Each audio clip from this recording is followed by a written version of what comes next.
अगले वीडियो में हमने बात करी थी इम्पोर्टेंस ऑफ गोल्स की। गोल्स क्यों होने चाहिए। क्रिकेट और फुटबॉल के एग्जाम्पल से हमने जाना कि गोल्स होना बहुत ज़रूरी है। उसी तरह से उसके आगे हम आज बात करेंगे फाइनेंशियल प्लानिंग पे, क्योंकि अगर गोल्स अचीव करने हैं तो उसके लिए प्लानिंग होना ज़रूरी है, उसकी स्ट्रेटेजी होनी चाहिए। स्ट्रेटेजी किस तरह की? फाइनेंशियल प्लानिंग की।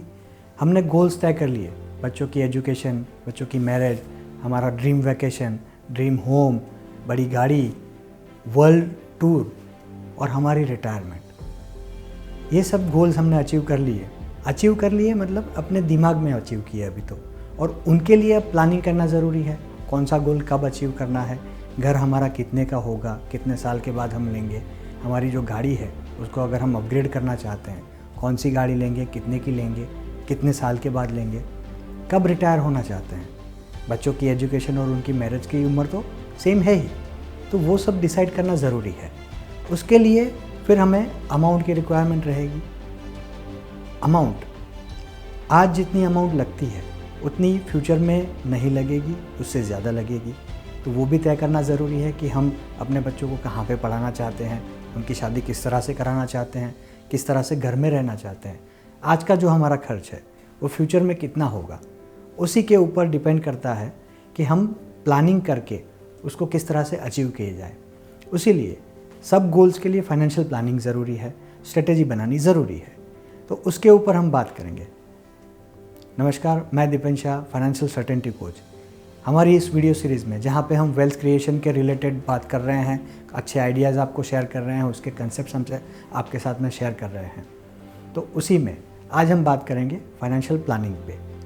फाइनेंशियल प्लानिंग आप जिस वर्ड में ही देखते हैं कि फाइनेंस और प्लानिंग ये दोनों चीज़ें इन्वॉल्व हैं।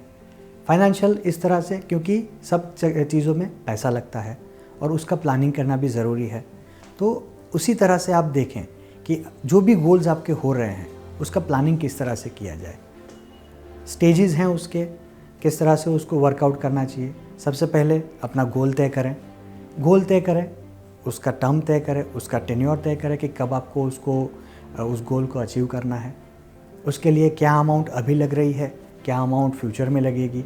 तो उसी को देख के आपका जो इन्वेस्टमेंट एवेन्यू होगा वो तय होगा सबसे पहले। दूसरी चीज़, आप उसको किस तरह से अपने इन्वेस्टमेंट में लेके जाना चाहते हैं, आपके पास अभी क्या उसके लिए प्रोविज़न है वो देखना भी ज़रूरी है। तो ये सब देख के आप अपने एफ़र्ट्स किस दिशा में बढ़ाएं, किस तरह से अपना इनकम बढ़ाएं वो देख सकते हैं। और साथ ही साथ अपना प्लानिंग इन्वेस्टमेंट का, इंश्योरेंस का, ये सब चीज़ों का कर सकते हैं। फाइनेंशियल प्लानिंग में अगर हमें ध्यान रखना है तो कुछ चीज़ें हैं जिसकी हम बात करेंगे। गोल्स जो हमने आगे बात कर ली कि वो तय करने किस तरह से हैं, वो तय हो गए। अब उसकी अमाउंट, उसका रिसोर्स और इन्वेस्टमेंट एवेन्यू कि ये पैसा कहाँ पे लगेगा, उसके ऊपर वो डिपेंड करेगा कि फाइनेंशियल प्लानिंग हमारा कंप्लीट किस तरह से हो सकता है। और हम सक्सेसफुल फाइनेंशियल प्लानिंग जो हम बात करते हैं, क्योंकि हमने पहले ही बात करी है कि जो लोग प्लानिंग करने में असफल रहते हैं वो असफल होने का प्लानिंग करते हैं। मतलब having no strategy is also an strategy, पर वो काम नहीं लगती है। हम दूसरों को देख के बोलते हैं कि हमें यहाँ जाना है, हमें ऐसा बनना है, इसके तरह से काम करना है, ऐसा पहुँचना है हमें, तो वो कैसे होगा? प्लानिंग से। और फाइनेंशियल प्लानिंग के रिलेटेड हम DS वेल्थ में आपको अच्छी सलाह, सच्ची सलाह देते हैं। आप हमारा कांटेक्ट करें और आपका जो भी प्लानिंग है उसको सफल बनाने में हम आपके साथ हैं। Thank you. इसी तरह से हम दूसरे फाइनेंशियल प्लानिंग और वेल्थ क्रिएशन के रिलेटेड किस्से लाते रहेंगे। हमारा चैनल देखते रहिए। इस वीडियो को लाइक करें, शेयर करें और हमारा चैनल सब्सक्राइब करें। धन्यवाद।